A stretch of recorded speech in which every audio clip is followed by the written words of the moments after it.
परमात्मा कहते हैं गुरु मानुष कर जानते ते नर कहिए अंध और होवे दुखी संसार में आग गई यम के फंद।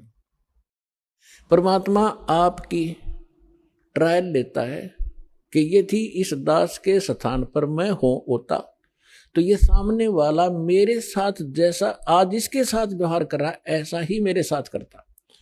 तो इस प्रकार आप जी को इन सत्संगों के माध्यम से वो भक्ति नाशक पॉइंटों से भी आगाह कराया जाता है कि जिस कारण से आपकी भक्ति इन कारणों से नष्ट होती है।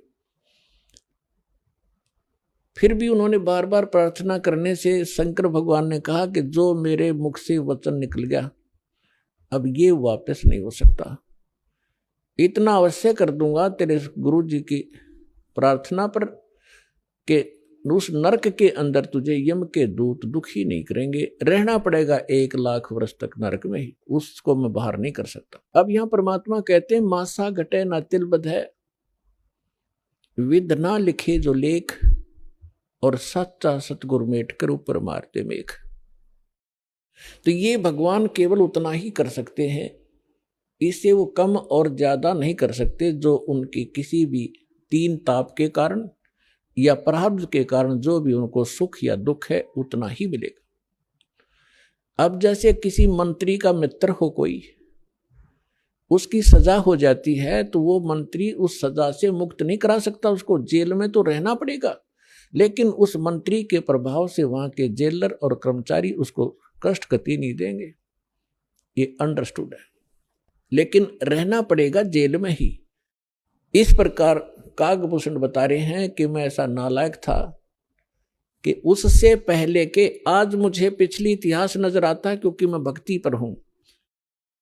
मैंने असंख्य जन्म खो दिए थे, जो टर्न वाइज मुझे असंख्यों जन्म मनुष्य के मिले, लेकिन भक्ति मैंने किसी भी जन्म में बीज नहीं बोया भक्ति का, और उस जन्म में मेरा भक्ति का बीज बो गया। और वो बीज बोने का, भक्ति का बीज पड़ने का कारण मेरे परिवार का नाश होना था। अगर वो परिवार नाश ना होता, वो परिवार के वो तो क्षेत्र ही नाश हो गया था, तो वो मेरे लिए वरदान सिद्ध हो गया। आज मुझे महसूस हो रहा है वो कष्ट ना आता तो मैं उस जन्म में भी भक्ति नहीं करता, इतना नीच था। अब कागभूषण कहता है उसके बाद मेरा 1,00,000 वर्ष के बाद फिर पुनः जन्म हुआ, भक्ति की कसक मेरे अंदर फिर भी बनी रही। मैंने एक लोमस ऋषि के साथ वाद विवाद कर दिया भक्ति के ऊपर। उसने श्राप दे दिया, रे चंडाल, तेरा चंडाल के घर जन्म होगा, काग चंडाल के।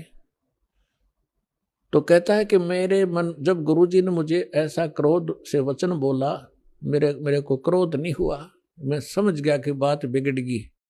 मेरे मन में क्रोध नहीं आया, ना दुख हुआ, मुझे एहसास हुआ कि मेरे से भारी गलती बन गई। तो मैंने उनके तरफ करबद्ध होकर के हाथ जोड़ के ऐसे मायूस सा बनकर कहा कि हे ऋषि जी, जन्म तो दास को कहीं दे देना, पर एक वरदान भी दे दो कि मेरे भक्ति भूल ना पड़े। तो उसने कहा भाई ठीक है, तेरा जन्म तो होगा चंडाल का, लेकिन ये आशीर्वाद दे देता हूं कि भक्ति बनी, तेरा याद बनी रहेगी भगवान की।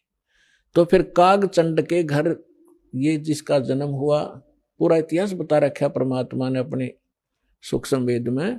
ब्रह्मा जी का वाहन है हंस, उसकी हंसनी को ब्रह्मा जी की पत्नी सावित्री उसको गर्भ धारण कराने के लिए काग चंड के घर लेगी।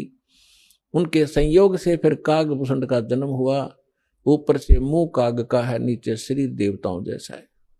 फिर ये कहता है कि गरुड़ जी उसके बाद जो नेक्स्ट जन्म मेरा चंडाल के घर हुआ कागभूषण नाम से, उस जीवन में मेरे भक्ति की कसक, जबरदस्त कसक बनी रही।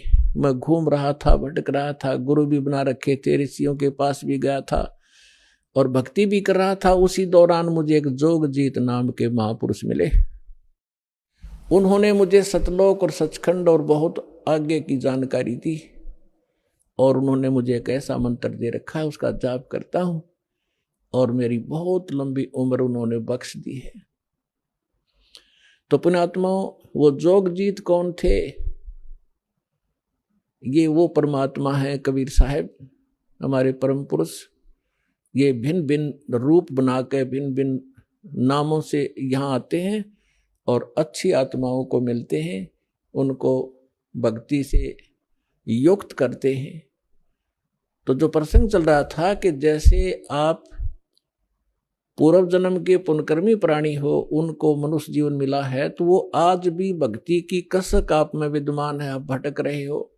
और कुछ ऐसे व्यक्ति हैं, एक ही घर में एक तो इस ज्ञान को सुनते ही भाग लेता है और दूसरे को समझाने की चेष्टा करते हैं तो भी वो नहीं मानते हैं, विरोध करते हैं। तने देवी देवता छोड़ दिए, तने बैठा बैठा दिया है, देवता रुष्ट हो जाएंगे, ये हो जाएगा, नुकसान हो जाएगा, या वो भक्ति करते ही नहीं है। तो इसका कारण बताया परमात्मा ने।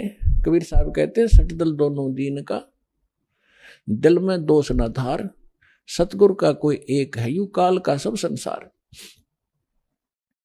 जैसे कोयल जो होती है, ये कोयल अपना अलग से घोंसला बनाकर अंडे नहीं पैदा करती, क्योंकि अलग से वो अंडे देती है तो कौवे उसको खा जाते अंडों को। वो ऐसे सूझबूझ से अपना काम निकालती है। जो मादा काग कौवी कहीं अंडे उत्पन्न कर देती है, उस ताक में रहती है, और जब वो कभी बाहर जाती है अपना आहार करने के लिए, चुग्गा चुगने के लिए, तो पीछे से उसी के घोंसले में अंडे उत्पन्न कर देती। अब वो कभी वापस आती है तो वो 2 के स्थान पर 4 अंडे पाती है, लेकिन वो समझ नहीं पाती है तेरा कौन सा है, दूसरा कौन सा है। तो उन सभी को वो उसको परिवरिश कर देती है, उनसे बच्चे निकाल देती है और उनमें उसका अपना सा मोह हो जाता है। और वो कभी कोयल सामने देखती रहती है, उनके आसपास रहती है कि कब ये बच्चे उड़ने योग्य हों और फिर इनको मैं साथ ले जाऊं। जब वो देख लेती है कि ये बच्चे कुछ दूर तक उड़कर वापस आने लगे हैं, तब दूर वृक्ष पर बैठ के अपनी बोली बोलती है, कुहू कुहू की। जो कोयल के बच्चे होते हैं वो उस आवाज से प्रभावित होते हैं और ऐसे चारों तरफ देखते हैं, उस आवाज के साथ वो खींचे चले जाते हैं। और जो काग वाले होते हैं उनका असर भी नहीं होता, वो अपने बैठे ऐसे ही, वो उड़कर चल पड़े कोयल वाले, काग वाले वहीं रह गए। अब कोयल कभी दौड़ती है, उड़ती है पीछे पीछे उनके साथ कि मेरे बच्चे गए, तो कोयल और दूर चली जाती है, कुहू कुहू करती हुई उड़ती हुई, तो बहुत दूर निकल जाती है।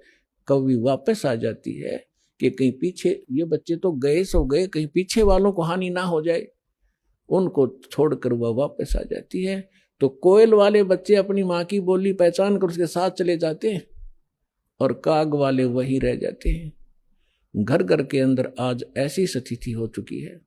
जो परमात्मा के पूर्व जन्म के संस्कारी हंस हैं, परमात्मा की इस बोली को, कोयल की बोली को सुनते ही फड़क गए और भाग लिए सतलोक आश्रम की ओर। और वो भी अगर शाने नहीं हुए हैं, अभी समझन जोगे जो शेष रह रहे हैं, ये भी हो सकता है, तो वो भी अगर कोयल के होंगे तो अवश्य सतलोक आश्रम बरवाड़ा में आना पड़ेगा उनको। तो ठीक इसी प्रकार पिछले संस्कार प्रारब्ध से ये सब आपका पिछले संस्कार से आपको सब वस्तु प्राप्त हो रही है, लेकिन आगे की भी तैयारी करवानी है।